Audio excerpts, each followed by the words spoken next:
on définit qu'est-ce qu'on appelle les comportements opposants. C'est tous ces comportements, des choses qui peuvent se présenter dès l'enfance, mais qui peuvent se renforcer à l'adolescence, voire se perdurer au moment du début de la vie d'adulte.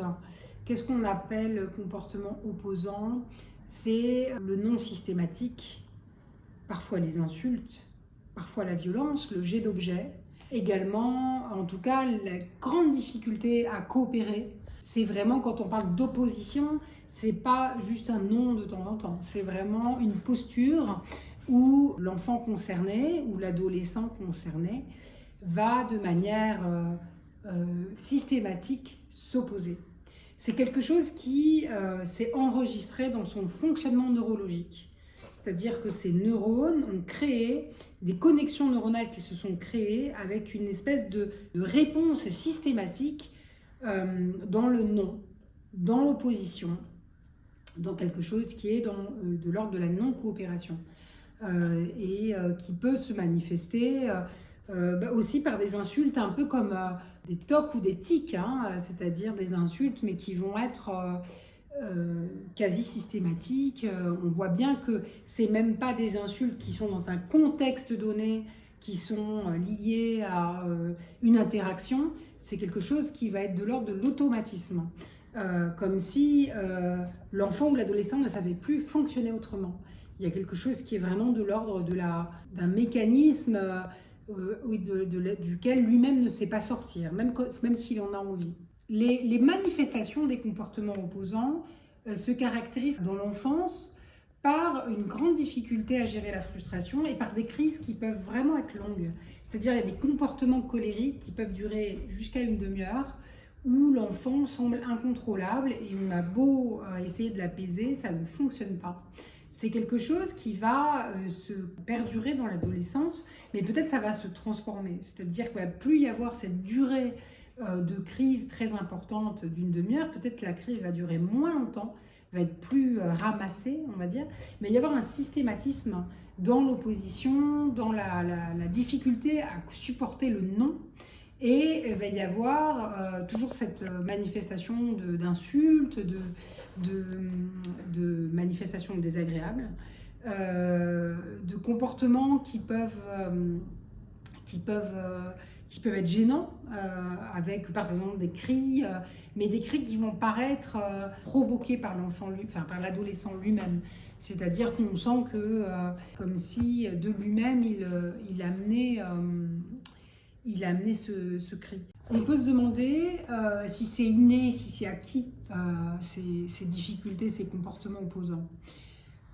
Quand il y a un diagnostic, comme un trouble déficitaire de l'attention avec ou sans hyperactivité, quand il y a un TSA, clairement, il y a une grande composante liée au fonctionnement cérébral.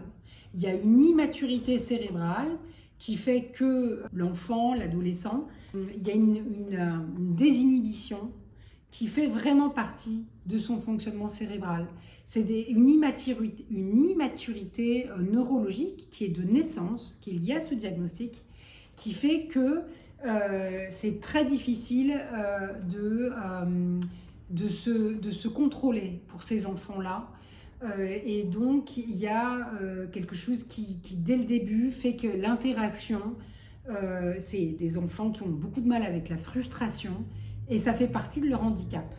Ça fait partie de leur fonctionnement cérébral.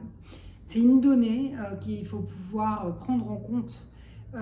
C'est très difficile en général pour les personnes aux alentours de comprendre que l'enfant ne le fait pas exprès. C'est difficile pour lui, c'est difficile aussi pour l'adolescent.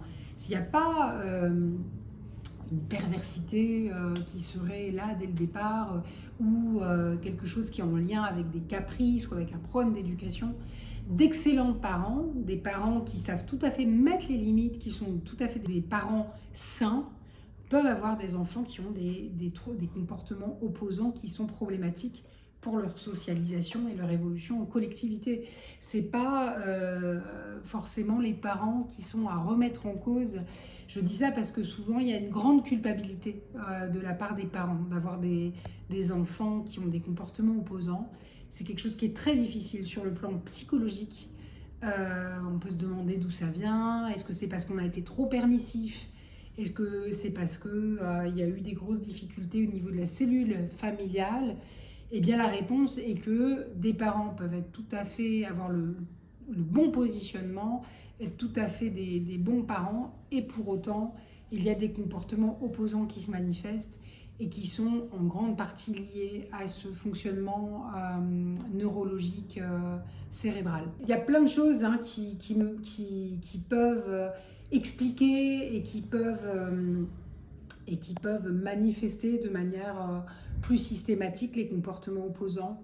Quand il y a notamment des grandes difficultés de communication entre deux parents qui sont séparés, c'est quelque chose qui va majorer les comportements opposants.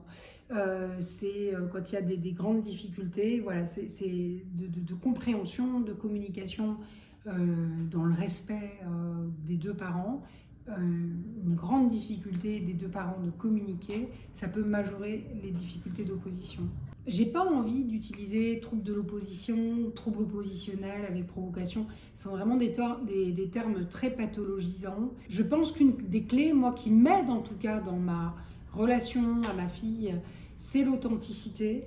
C'est de parler de cœur à cœur et de pouvoir manifester à son enfant son envie que ça aille bien, que ça aille mieux. Et donc sans se décourager et recommencer jour après jour.